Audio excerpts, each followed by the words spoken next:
Halo,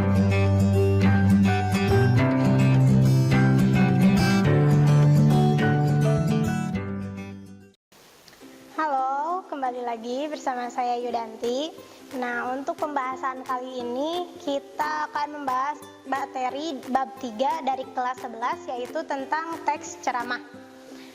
Apa itu teks ceramah? Tentunya kalian pernah atau sering mendengarkan ceramah-ceramah di masjid, di pengajian, ataupun di televisi.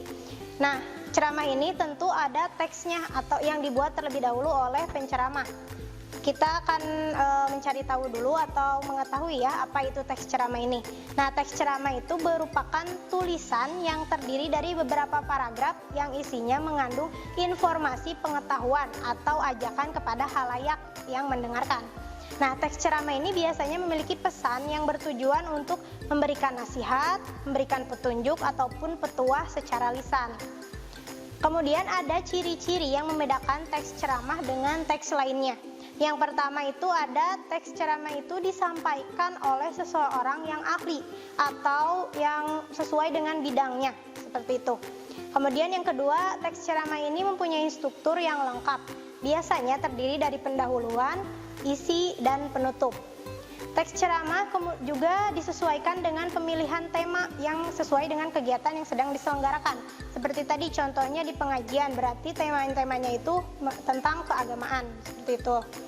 Kemudian yang keempat ada bahasa yang digunakan dalam teks ceramah ini merupakan bahasa yang mudah dipahami. Karena tadi tujuannya untuk memberikan informasi, maka bahasa yang digunakannya pun harus yang mudah dipahami oleh pendengar, seperti itu. Kemudian selanjutnya teks ceramah ini berisi informasi tadi yang bertujuan untuk memberi nasihat, ajakan untuk menghibur, dan bisa diterapkan dalam kehidupan sehari-hari, seperti itu. Nah, selain tadi ada ciri-ciri dan penjelasan, teks ceramah juga memiliki isi, struktur, dan kebahasaannya. Yang pertama itu kita akan membahas tentang unsur-unsur ceramah, kemudian struktur teks ceramah, kaidah kebahasaan teks ceramah, dan simpulan isi dari teks ceramah. Nah, untuk unsur-unsur dalam teks ceramah, apa saja nih yang harus ada dalam teks ceramah itu? Atau dalam ceramah ya. Yang pertama itu ada penceramah atau orang yang menyampaikan, tadi yang menyampaikan informasi. Kemudian ada pendengarnya, yaitu ada audiens. Kemudian ada materi yang disampaikan. Nah, tentunya ketika kita ingin menyampaikan informasi, harus ada materinya, apa yang akan disampaikan itu. Kemudian ada metode ceramah. Metode ini biasanya apa yang akan, jadi kita itu menyampaikan ceramah itu dengan metode yang bagaimana, seperti itu. Kemudian ada media. Nah, media ini adalah alat ataupun hal lainnya yang membantu dalam penyampaian teks ceramah.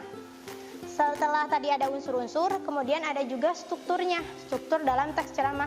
Yang pertama ada pembukaan. Pembukaan ini biasanya berisi salam, seperti itu ya, salam pembukanya, pengantar gitu dalam teks ceramah. Nah, yang kedua itu ada isi. Nah, isi ini adalah materi pokoknya, yaitu ada pengantar materi dan ada inti materinya. Dan yang terakhir itu ada penutup. Nah, penutup ini merupakan salam penutupnya atau bisa juga berisi tentang kesimpulan dari materi yang telah disampaikan. Nah, dalam kaidah kebahasaan teks ceramah itu yang pertama ada kata kerja mental atau yang melakukan tindakan, seperti itu. Kemudian ada kalimat majemuk bertingkat, ada kalimat imperatif, ada kata ganti, dan kata-kata teknis atau peristilahan.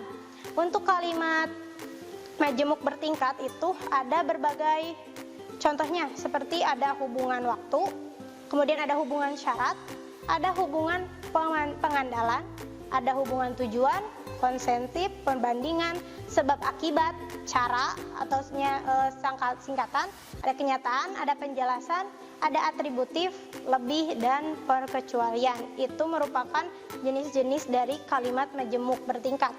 Kemudian untuk kalimat imperatif juga ada uraiannya. Yang pertama itu ada perintah atau ada kalimat perintah, karena kalimat imperatif itu adalah kalimat perintah, yaitu ada kalimat perintah biasa, kemudian ada permintaan, kalimat permintaan, kemudian ada kalimat mengizinkan, kemudian ada yang bersifat ajakan, bersyarat, kemudian ada larangan dan saran.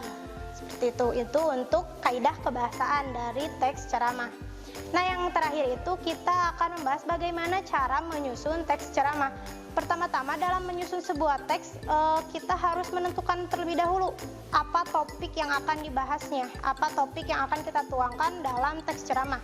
Kemudian kita juga harus menentukan tujuan dari teks ceramah ini untuk apa. Dan yang ketiga itu ada tadi seperti biasa kita akan menyusun kerangka.